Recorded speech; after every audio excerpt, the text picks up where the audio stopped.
Namo tassa bhagavato arahato sama sambuddhassa.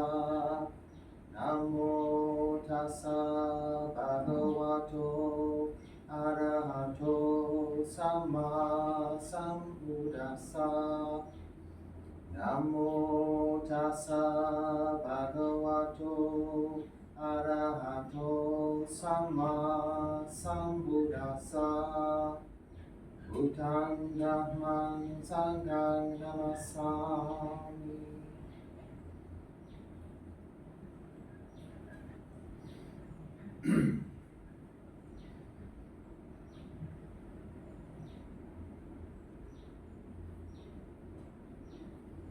Hello and welcome to this year's Vesak day, the Posita full moon of May, which is when Buddhists around the world traditionally celebrate Vesak, the Buddhist year 2568. So it's been that long, 2,568 years, since the Parinirvana, the death of the Buddha. And it is this day that we celebrate, commemorate, remember. This day also is a day of enlightenment and birth. Here in Sri Lanka, the Posita is tomorrow, Thailand today, and in the various respective countries this differs. I don't pay too much attention to my dates and estimations of that, and I tend to get it all rather wrong. Just really go by the full moon as it comes around. Posita, as is the new moon, my second Posita in the month. And this is this day that is always a good time to reflect in the month as to how our practice has been. Our practice of Sila, the virtue, samadhi, meditation,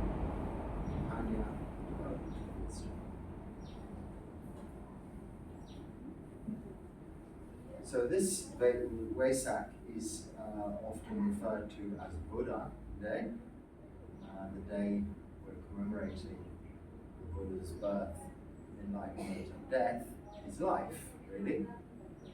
And recollection of this, qualities of the Buddha, is of great benefit to our practice in its encouragement that a mortal human being can be enlightened and become free from suffering in this lifetime. Buddha himself did this without a pre-existing Buddha, so he is referred to as Sama Sambuddha because he is a perfectly enlightened Buddha. Buddha means awakened one, in that there was no existing Buddha to teach him the way. He discovered it through his own practice. So it is the perhaps most well-known and auspicious Buddhist festival occasion, representing what is a huge religion around the world. Now in the West, many people from religious, so-called religious backgrounds of maybe Christian-based faiths, and other people from other religious backgrounds often look towards Buddhism as something of an alternative to theistic-based faiths. Theistic-based faiths being those of God believing being the word to emphasize there, believing in a God, maybe one, or in some religions, many. And people see Buddhism as what they might call a philosophy, or just quite simply a way of life. It is certainly a way of life. There is certainly no requirement for the belief in anything. There is no requirement even for the belief in the Buddha, the Dharma, the Sangha, but in fact to just understand that the Buddha was a teacher who existed historically, and therefore requires no belief as a fact. The Dharma is his teachings that, when understood, are very simple truths. And the Sangha is the representation of that in human form, in that of men and women whom have ordained into Buddhism as monks and nuns, bhikkhus and bhikkhunis. Bhikkhu means homeless mendicant. Bhikkhuni, a female homeless mendicant. So renouncing household life in the time of the Buddha to simply follow the Buddha in what he showed, not just taught, but showed, demonstrated through his own experience what he'd come to understand, what he'd come to learn through his practice. And that is the teaching, the very simple teaching of the Four Noble Truths, that there is suffering, a cause of suffering, and the path leading to the end of suffering. And it is this path that both monastics and lay people, known as the Fourfold Assembly, so monks, nuns, laymen, and lay women, practice in order to try, within this lifetime, to become free from suffering. In other words, enlightened, detached from, cutting the fetters or ties to what we come to know and understand as rebirth. Not reincarnation, but the momentum we create through desire in this lifetime, and also within this lifetime itself. All of our actions of body, speech, and mind, wholesome and unwholesome, that determine the very next moment. What happens next? What's next? It is determined in the here and now. The Buddha taught us through this practice of moral virtue and meditation that we can see the very basic core aspects of human life and that of all beings, the nature of existence in anicca, dukkha, anatta. That is impermanence, suffering, and not self. But as you know, if you watch this channel, these 6 words, these 3 words, I repeat more than once probably in every talk.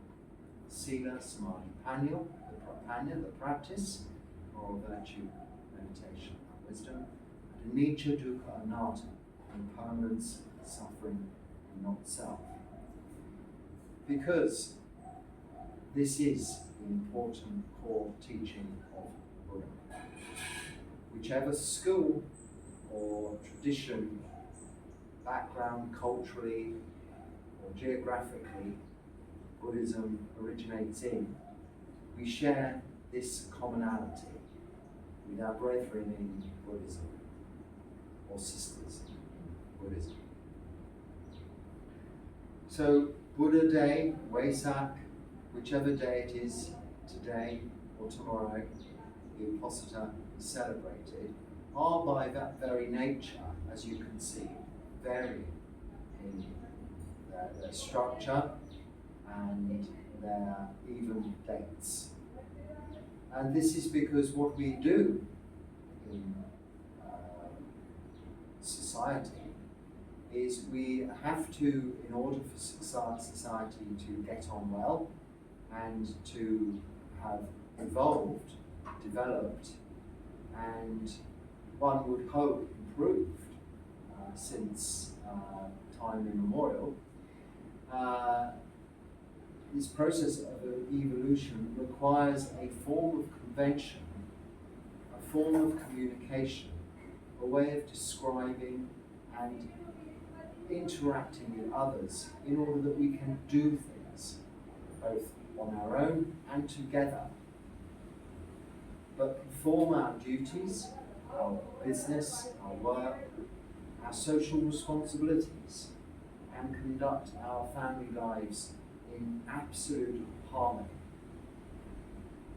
And in fact, if we look at the Buddhist scriptures, as you also know, I don't often quote, and I'm not about to start now, long, lengthy Pali, that is the Buddhist language, the ancient Indian language of the Pali canon, the southern tradition of Theravada Buddhism. I don't often quote, other than when chanting in the morning, all of these long verses of Pali scripture. They are there to be understood. The best way to do that is often through chanting, to get a summary of the sutras and reflections on our lives and practice. But again, this was a form that was established in order to communicate the teachings of the then teacher, the Buddha. At first orally, which is how chanting came about, and next in writing, in the Pali language in this part of the world, and in Sanskrit in the northern parts of the southern, well, the northern parts of Buddhism, which isn't the northern parts of the world, but as far north as Buddhism progressed, which was further north than we often have come to believe through our traditional education system. It's now been traced Buddhism, early Buddhism, right into Greece, so Europe. It isn't just mystical Far East philosophy or magical, ethereal thing that Kung Fu practicing monks do in places that we never visit. Much of our cultural influences have originated in these very teachings, as of course they have from even earlier ancient teachings. All of these things can be attributed back in time to varying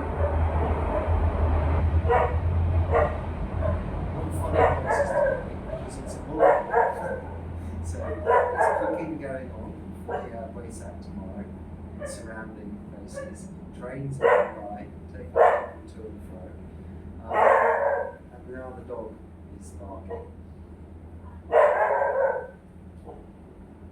And we in society adopt these conventional ways of behaviour with really one aim: to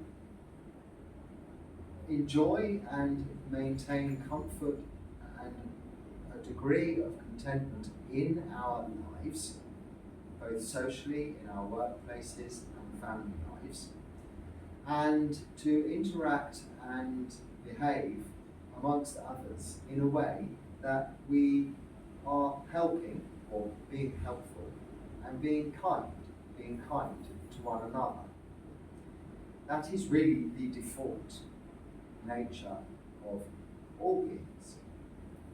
Now, of course, there are other aspects of life for all beings that mean that this kind and loving interaction isn't always the case.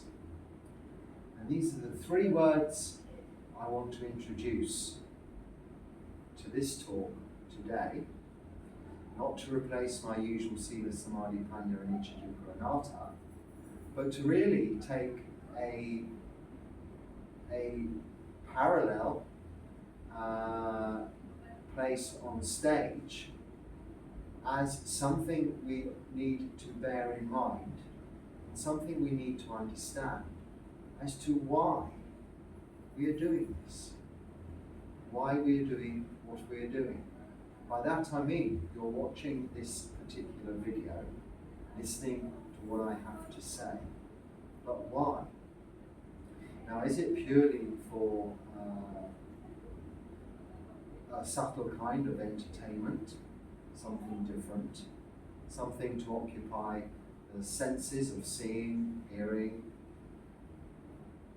I can smell cakes cooking, smelling, but I don't know whether you will be able to smell those.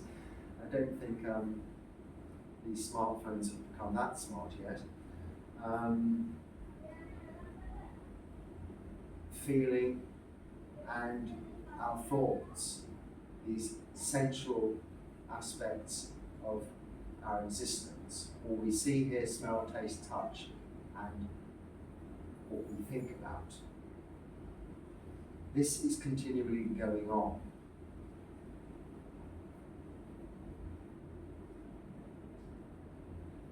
Mostly in modern day society around us, and certainly when one takes any form of religious practice, whether it be of theistic or non-theistic, but Christian, Islamic, Judaic, Buddhist, Hindu, forgive me if I leave something out, but any religion, if people are practicing that religion, they're generally practicing it with a view towards kindness.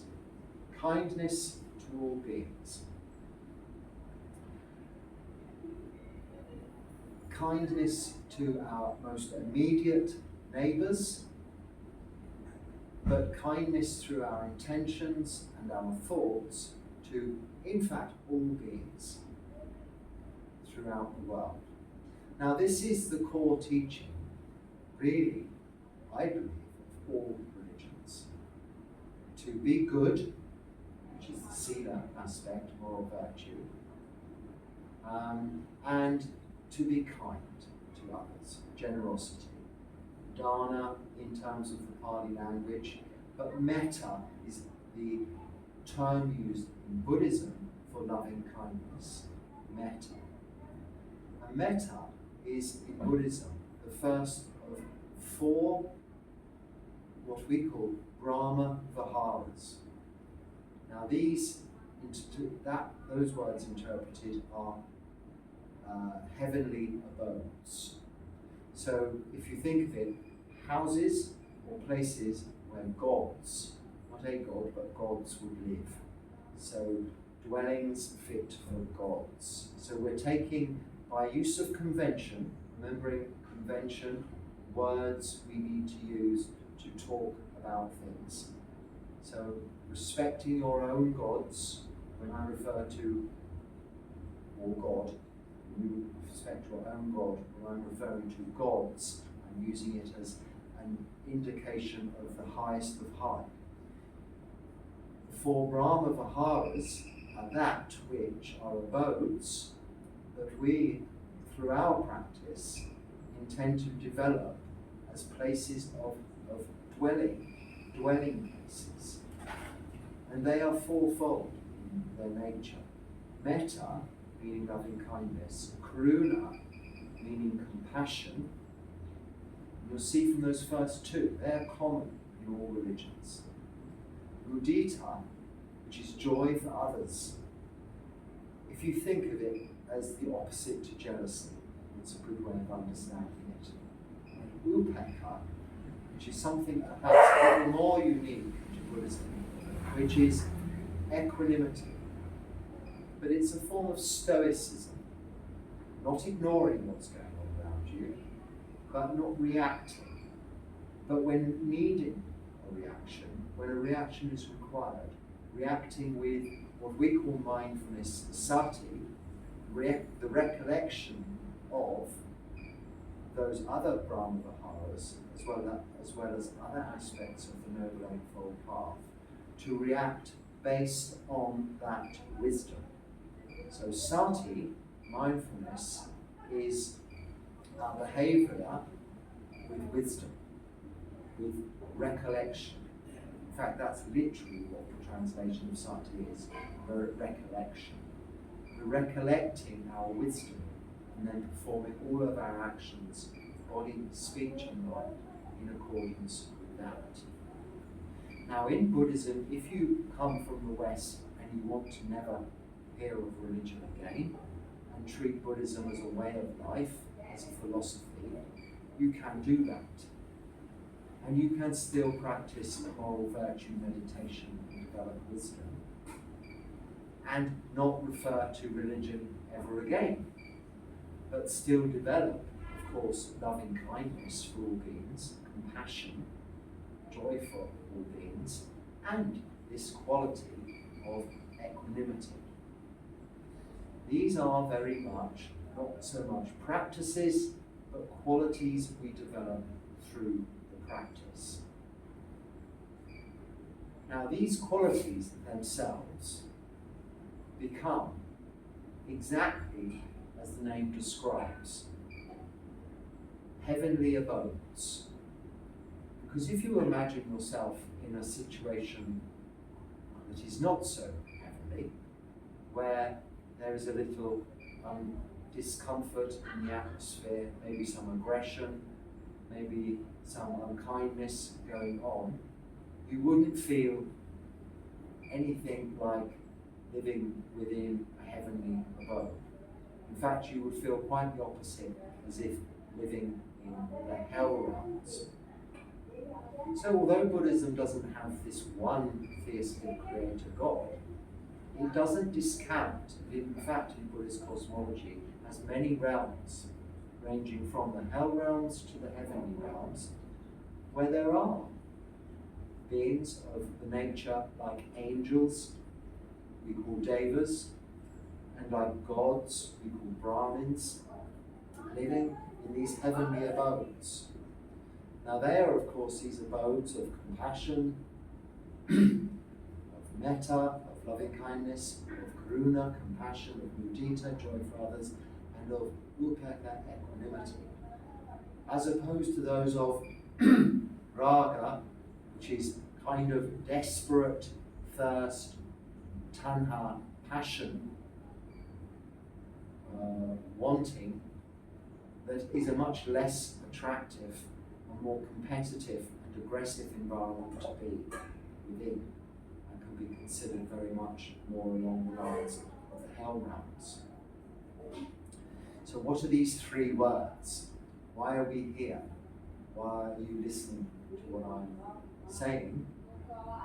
And more importantly, hopefully, understanding that what I'm saying is only representative of what I'm trying to do in my own life, what I'm trying to practice in my own life. Okay, well those words are lobha, L-O-B-H-A, dosa, D-O-S-A, not the kind of wrap food we're used to in India, dosa, and moha, M-O-H-A. Lobha, dosa, moha. Now if I say to you greed, hatred and delusion, you've all heard of that already. From whichever faith or background or conventional world you've come from, we've all heard this term, greed, hatred and delusion, these ideas of greedy people and hateful people and deluded, confused, ignorant people. Lobha, dosa, moha are the Pali words for those equivalent English terms. Conventional words we use to express what it is we are trying to eradicate through this very practice of Buddhism, which are in the Pali kilesas. Kilesas. Kilesas are in English defilements, our badnesses, all of our bad thoughts, states of mind. Now if you think of those heavenly realms again, those beautiful abodes fit for the gods, are they places where people filled with greed, people filled with hatred, and people of a very confused and deluded nature, perhaps full of self-importance, pride, avarice, all of these other 7 deadly sins that are known in other faiths, can be incorporated into those 3 summarizing words of greed, hatred, and delusion. I can't recount the 7 deadly sins or badnesses of the Bible, of Christian faiths, I've forgotten them, but they can be encompassed within greed, hatred, and delusion. Someone with those kilesas, with those defilements, would they sit comfortably in the Brahma Viharas? Perhaps not. Or they would be drawn towards those hell realms. And it is the hell realms, which aren't so much just the burning fires of hell we've become accustomed to understanding in the West, but in fact the very nature of some of our lives as they already are. That the Buddha describes in his very basic teachings of the 4 Noble Truths. Dukkha, there is suffering. There is a cause of suffering. End of suffering, path leading to the end of suffering. What is this cause of suffering? It is the defilements, the kilesa. Summed up, it is desire. One good word, a conventional word we can use in the English language to sum up the kilesas even more simply is just that one word, desire. Because even though we can understand desire as equating to greed, you can apply it to also hatred. Because hatred is the desire not to have some situation. You may hate the rain, so you have a desire for it not to rain. You may hate an individual, you have a desire not to be around that individual. It's all desire. And, of course, delusion or ignorance.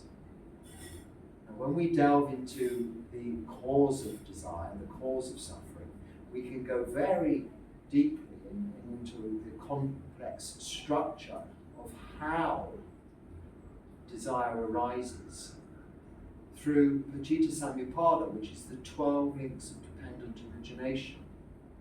Beginning with, well actually, it's circular. It doesn't begin, but we have to start somewhere with these lists. They're all a little circular, because one step leads to another. But starting with ignorance leading to birth. And that can be applied to just our intentions.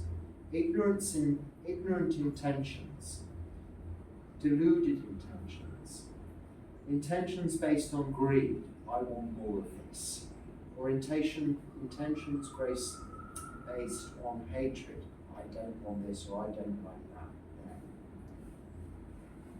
Intentions based on ignorance will in fact only lead to more greed. Trying to satisfy insatiable desires, for example.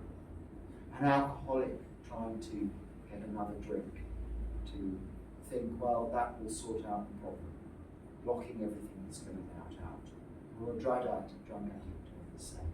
Or any other addicted person suffering in this way only causes more suffering by adding fuel to the fire of desire. We know that. If you've listened to these talks before, I cover it in some depth quite often. But we can simply identify within Buddhism greed, hatred, and delusion, or lobha, dosa, moha, as very good identifiers to how our intention is doing. Now, the beginning of the Buddha's path, I usually sum up as Sila, Samadhi, Panya, virtue, meditation, wisdom, is right view, is understanding the nature of existence, all things being impermanent, unsatisfactory, and out of our control, not self, including these personalities we think we are. The second part is intention. And intention is so very important because if we break Sila through an accident completely unavoidable. Unavoidably, for instance, we may step on some very small insects walking along the path, injuring them. But this is not our intention. We try as walking as mindfully as possible, this will happen. But if we slap a mosquito, it's intentional killing. So what is that intention based on? It's based on hatred, not even necessarily for the individual mosquito itself, but the hatred for the scratch, the itch, the result of the mosquito taking its little bit of breakfast, lunch, or dinner from your skin, from your blood system. It's based on hatred. So when reviewing, looking at all of our intentions, if we can bring to mind lobha, dosa, moha, and identifying those intentions, whether they are coming about as a result of greed, or hatred, or ignorance, we know that they are not the right intentions. This then assists with the rest of the Noble Eightfold Path. Right speech, the very hardest, really, to really keep a check of. If you could say before you speak, lobha, dosa, moha, or greed, hatred, and delusion, is this next line coming out of selfishness, greed, hatred, and delusion, or some other place? You can probably know when to zip up, to not speak. Take a breath before you say the next that comes in your mind. Of course, it's followed by right action, right livelihood, right effort, right mindfulness, and right meditation.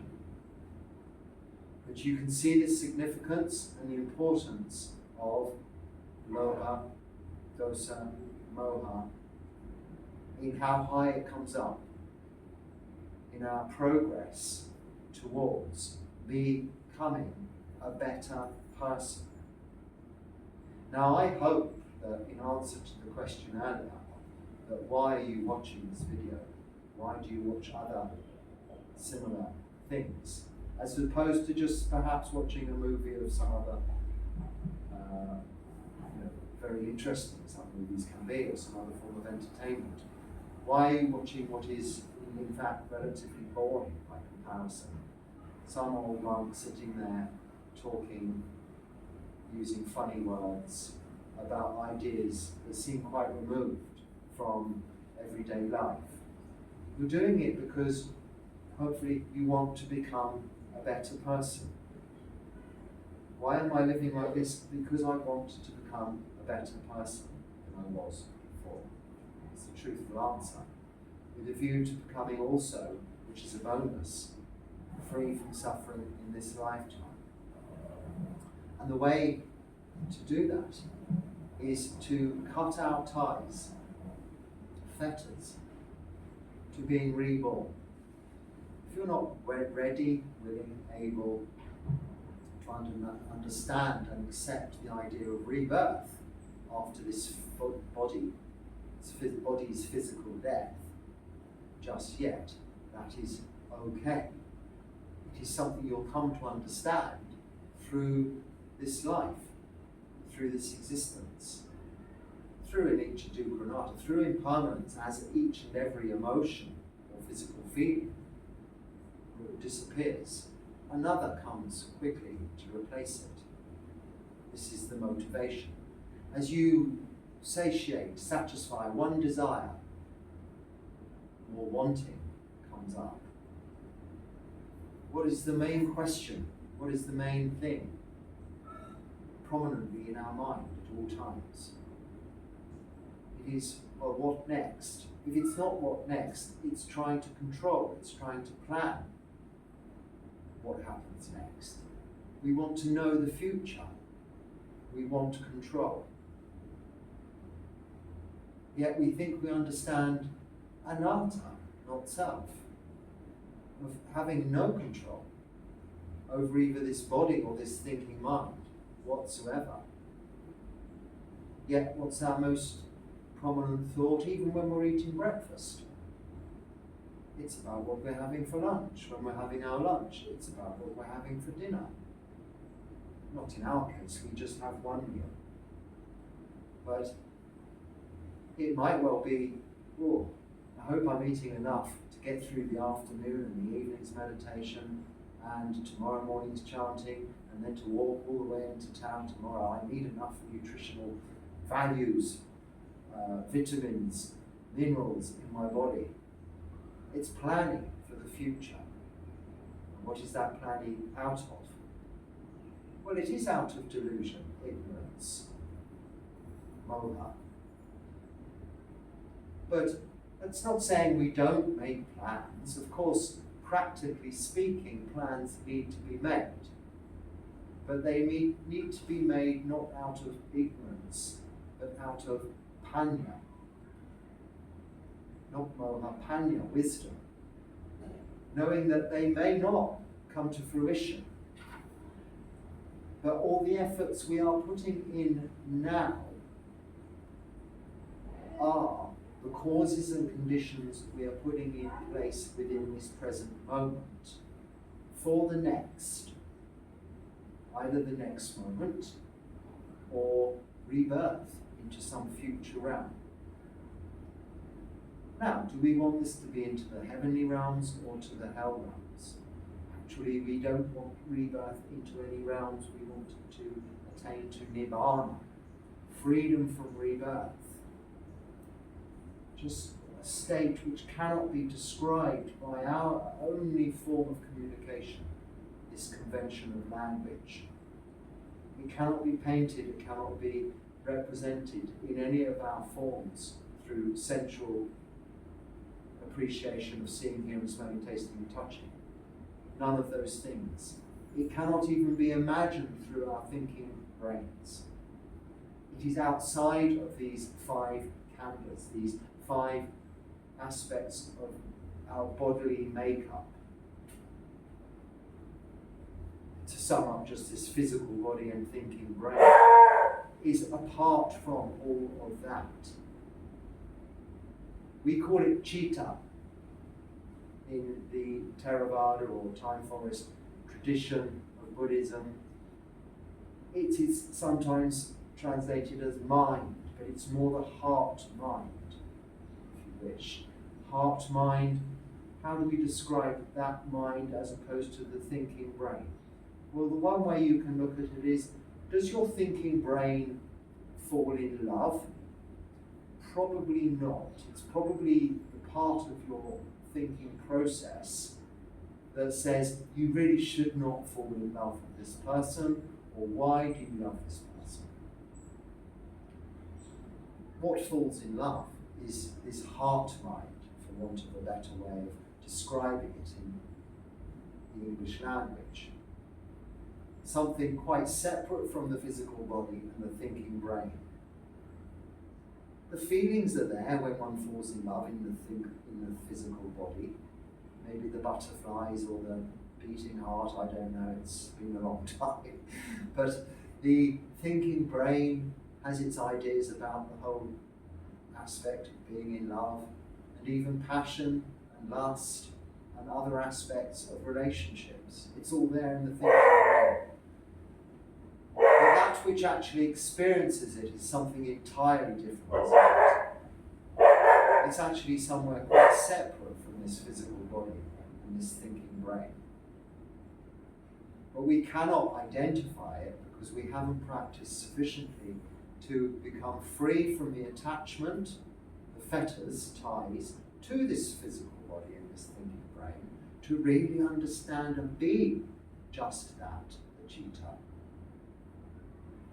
Free from the defilements, the kilesas, free from this physical body and thinking brain, the khandhas that make up this process of living beings, free from all of that, free from desire, the cause of suffering, free from suffering in this lifetime, free to enter coolness, nibbana. And this is our intention. If we can keep a check on these intentions through being continually aware of our actual human nature towards greed, hatred, and delusion, we will go a long way towards guiding those intentions like curbstones along a path or a road, bringing the vehicle into the centre of the road rather than it veering off into a ravine one side or into a rock face the other. It's continually kept in the middle path, which is where we want to tread, in the very footsteps following the Buddha's teachings. Now, all this talk of convention and words and religions, of which others I haven't spoken much of, other than to say, on this Buddha Day, a conventional way of celebrating the Buddhist religion worldwide, we can reflect that all religions similarly have their days, their traditions, their ceremonies, their festivals, holidays, holy days. That's where holiday comes from. But what are they celebrating? What are they reflecting upon? What are they practicing? Or what are they praying for? What are they worshipping? Goodness. Not greed, hatred, and delusion, but loving kindness, compassion, joy for others. In Buddhism, we use the additional fourth Brahma Vihara of Upekkha, equanimity, to be able to fully bring ourselves into the body mindfully, to understand it is just physical feelings that are arriving, staying a while, passing away. And to understand with mindfulness, sati, our thinking brains, that emotions similarly arise, stay for a while, and pass away. This helps us through this practice of keeping that moral virtue in our lives and the practice of meditation, develop equanimity as a quality within ourselves, and appreciate the quality we are developing within ourselves of loving kindness through the practice of generosity, moral virtue, truthfulness, all of the other qualities we develop within this philosophy, way of life, faith, religion, Buddhism, similar to those in others, to represent what can be and is very much the heavenly realms within ourselves, these Brahma Viharas, these qualities. And being heavenly realms, Brahma Viharas, they are an abode, a dwelling place of the very gods, or God. However you wish to use whatever convention, but purity of humanity that can be. A pureness within ourselves. Now, with no intention to cause any offense, but almost a godly nature within ourselves can exist when trying to live in accordance with the teacher we most admire in whichever religion, and in Buddhism, Siddhartha Gautama Siddhartha Gautama, the Buddha, the living man who taught this path towards enlightenment through his own understanding, coming from the results of his experience and his practice, and shared with us. Much like the teachings of, say, Jesus, living kindly amongst others, generosity, peace, harmony in society. So whether we have God, one, a creator, or God, many, providing all kinds of miraculous assistances to our lives, often just faith in itself can give that motivation towards goodness, which is a true miracle in itself. So not to be disparaging of any other faith, Buddhism does not discount the existence of gods and angels, in fact understands it just as much as in other religions. But it is human nature to gravitate to our human nature is a tendency towards complexity, towards complication. In everything we do, it's never good enough. We want to just add something more, expand a little more on what we already have. If I have this particular TV, maybe looking to the future again, rather than appreciating what you have now, you might think next time I'll get something slightly bigger, or louder, or brighter, however it works these days. I was thinking, should I sit there, or should I sit here before I sat here? And I sat here because I thought today I'm wearing my Sangati, which is very rare to see me in this, just because I was chanting a little. It is the Imposita for me, and it is the day that we do as bhikkhus wear this third double thickness robe in this fashion. It helps me recollect the nature of my simple life. So I decided that rather than close up there, I'd sit back here so that you see also that simple life. A sitting cloth, 3 robes, a bowl.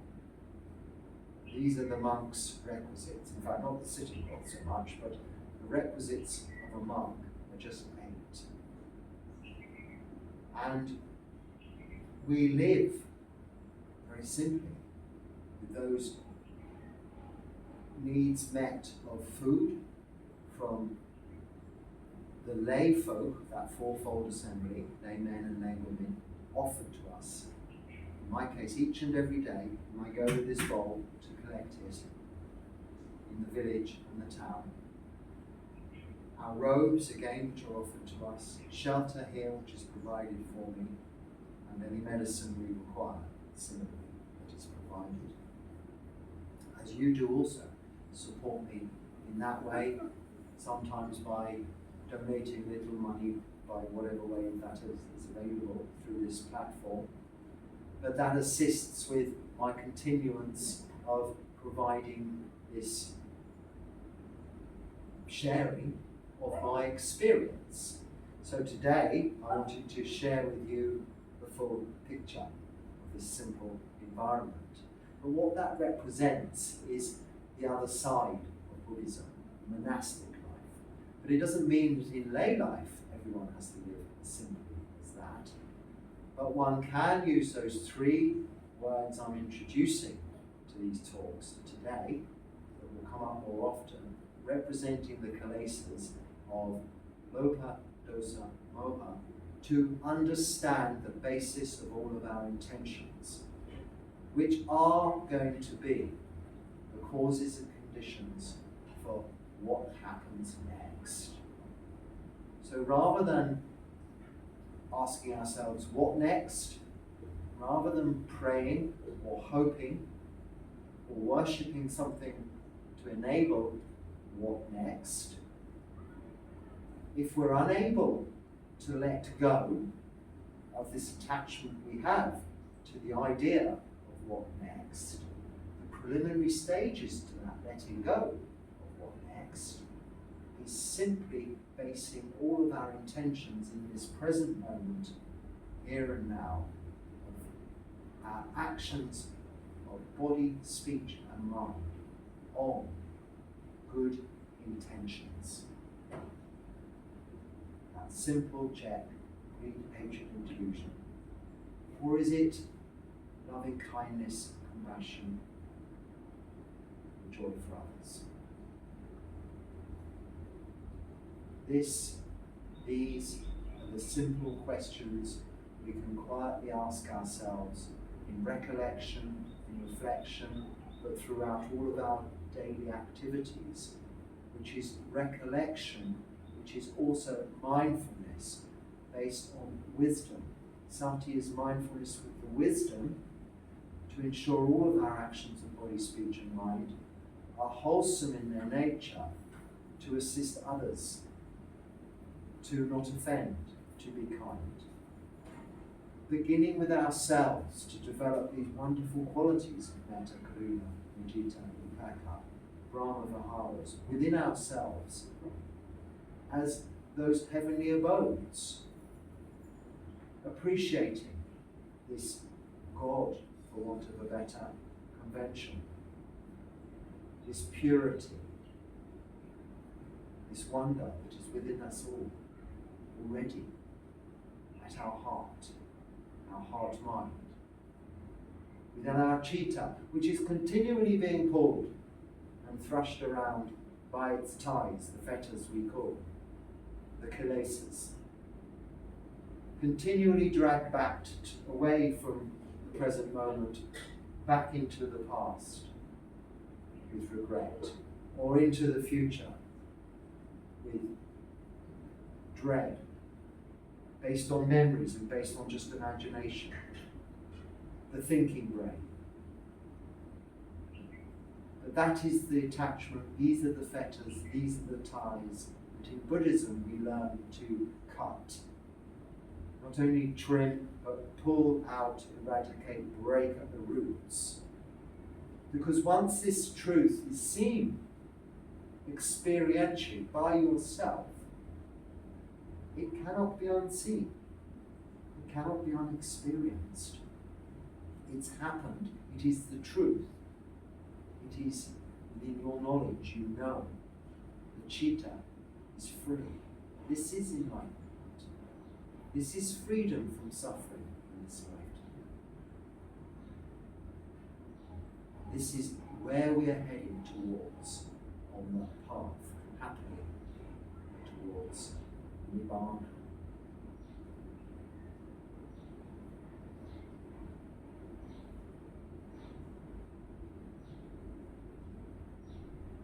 So I like to reflect on this Buddha Day, on Vesak, on gratitude, as I spoke of yesterday, for our teachers and for the Buddha, for the refuge we have in the Buddha, the Dharma, the Sangha, the triple gem, as we call it in Buddhism. And significantly, you'll notice in other faiths also, they have similar refuges to lean on for that support. The Holy Trinity, Father, Son, Holy Spirit, and so on and so forth. But it's all based on goodness and kindness. And the goings on in the world, the suffering we have in our lives, is nothing new. You can go back prior to Buddhism to the Egyptians. You can probably go back further than that. But I don't know of these things. But even then, there was suffering. There were wars. There was discontentment. And it goes on now. This is the Buddha's simple teachings. There is suffering. And there's an end of suffering. You can leave it at that. But of course we need to understand it for ourselves by use of this conventional medium of language. And I encourage you all to understand it in your own languages, but through the Pali terminology, or if you're of the Northern School, the Sanskrit terminology, because those words to some extent do encompass the meaning, the words the Buddha was teaching us, a little bit more holistically, in that they don't always translate directly into one word. Dukkha, for instance, we translate as suffering, but it really means a whole lot more than just simply suffering. that suffering for our purposes is good enough. I sometimes say unsatisfactory because it's kind of what it really does mean, but it is also unsatisfactoriness that is suffering, isn't it? You can't say that when your life is entirely unsatisfactory you're not suffering. Of course you are suffering. It is this our intention is to become free from in this lifetime. And that intention is well placed. Not out of greed or hatred because we hate suffering, but we know if we can become free from suffering ourselves in this lifetime, by way of example, we set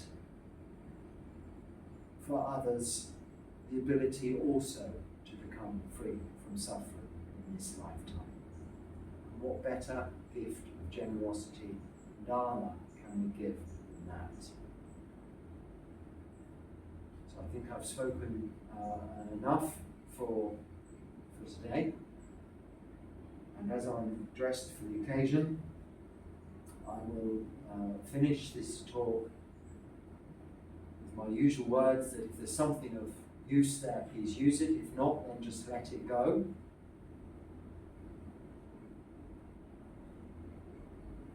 Thank you for watching. Until next time, be happy and stay well. Sukhi no tu. With that, I'll share with you these short lessons.